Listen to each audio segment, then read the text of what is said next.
Hello दोस्तों, मैं हूं अनूप और आप सब लोग देख रहे हैं ग्लोबल कॉन्फ्लिक्ट। दोस्तों, इंडो चाइना बॉर्डर में टेंशन चलने के बावजूद चाइना की तरफ से हाल ही में बताया जा रहा है कि दोनों देश बातचीत के द्वारा इस मुद्दे को सॉल्व कर सकता है, पर चाइना के हर एक बात में साजिश का बू आने लगता है। आप सबको पता ही है कि चाइना किस तरीके का देश है और किस तरीके से पीठ पीछे बार करने में चाइना माहिर है। इसीलिए चाइना का बातचीत के पेशकश को भी बारीकी नजर से देखा जा रहा है। और दोस्तों, इस दौरान ये भी पता चला है कि चाइना जहाँ पे बातचीत का पेशकश कर रहा है, वहीं पे चाइना द्वारा बॉर्डर पे अपने मिलिट्री डिप्लॉयमेंट को मजबूत किया जा रहा है, रोड कंस्ट्रक्शन किया जा रहा है और भारी भरकम ट्रक्स और इन्फेंट्री व्हीकलों का डिप्लॉयमेंट किया जा रहा है। तो फिर क्या चाइना बातचीत के द्वारा ज्यादा से ज्यादा टाइम गेन करना चाहता है ताकि बॉर्डर में चाइना जरूरत के मुताबिक आर्मी डिप्लॉयमेंट कर सके और अपने इक्विपमेंटों को बॉर्डर तक ला सके। 1962 के लड़ाई के समय में भी चाइना द्वारा लगभग इसी तरीके का हरकत किया गया था, जब एक तरफ चाइना के लीडरों द्वारा भारत के लीडरों के सामने पंचशील एग्रीमेंट को रखते हुए डिप्लोमेटिक सतह पे बातचीत का बात उठाया गया था, वहीं पे दूसरी तरफ चाइना के मिलिट्री लीडरों द्वारा हिंदी चीनी भाई भाई का नारा लगाया गया था। पर इस मौके का फायदा उठा के चाइना द्वारा बॉर्डर के नजदीक अपने सैनिकों का तैनाती और समय गेन करते हुए हथियारों का तैनाती बढ़ाया गया। और दोस्तों, वही भारत के लिए सबसे कमजोर कड़ी था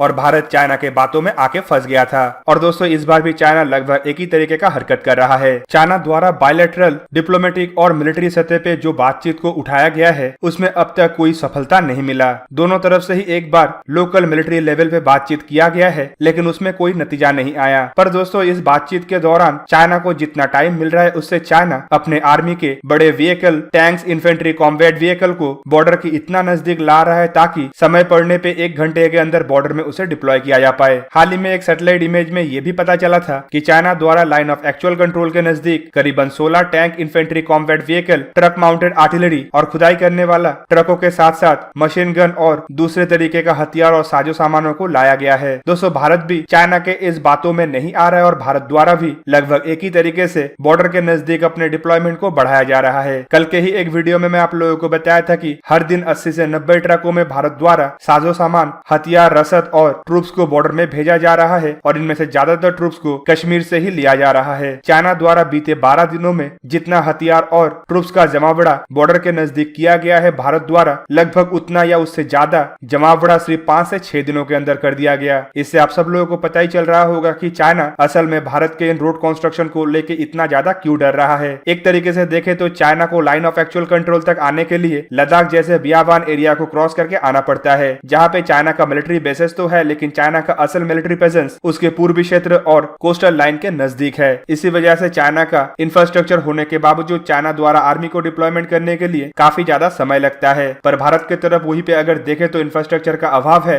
और इसी वजह से चाइना इतना दिन लाइन ऑफ एक्चुअल कंट्रोल को लेके इतना ज्यादा परेशान नहीं था। पर बीते कुछ सालों में बॉर्डर के नजदीक जिस तरीके से रोड और कम्युनिकेशन नेटवर्क को बिछाया गया है, इससे चाइना काफी ज्यादा तिल मिलाया हुआ है, क्योंकि चाइना जितने टाइम पे जितना ट्रूप्स को इकट्ठा कर सकता है, भारत लगभग उसके आधा टाइम पे ही बॉर्डर तक उससे ज्यादा ट्रूप्स को ले जा सकता है। और दोस्तों, इसी वजह से चाइना का इस बार मक्कारी वाला प्लान सफल होने वाला नहीं है, क्योंकि भारत पहले के जैसे चाइना के ऊपर किसी तरीके का कोई भी विश्वास करने के लिए तैयार नहीं है। इवन चाइना भारत के खिलाफ जो मक्कारी का इस्तेमाल करने का कोशिश कर रहा है, उससे चाइना अपने आप को ही आग में धकेल रहा है। दोस्तों, आपके जानकारी के लिए बता दूं कि जिस तरीके से चाइना द्वारा हाल ही के दिनों में हरकतें किया गया है, इससे पूरा दुनिया चाइना के खिलाफ नाराज है और पूरा का पूरा दुनिया का सपोर्ट अब भारत के पक्ष में है, जबकि ऐसे देश जो पहले चाइना के पक्ष में था, वो भी आजकल भारत के ही पक्ष में है। बीते कुछ दिनों में चाइना द्वारा घटिया मास्क, घटिया मेडिसिन और महामारी को फैला के पूरा दुनिया में अपना दुश्मनी बढ़ा लिया गया है। और ऐसे सिचुएशन में चाइना अगर भारत के ऊपर हमला करने का कोशिश करेगा तो भारत तो उसे जवाब देगा ही, साथ ही साथ पूरा दुनिया द्वारा चाइना को बॉयकॉट करने के साथ साथ डिप्लोमेटिक इस तरीके से प्रेशर क्रिएट किया जाएगा कि चाइना नॉर्थ कोरिया जैसे अकेला देश बन जाएगा।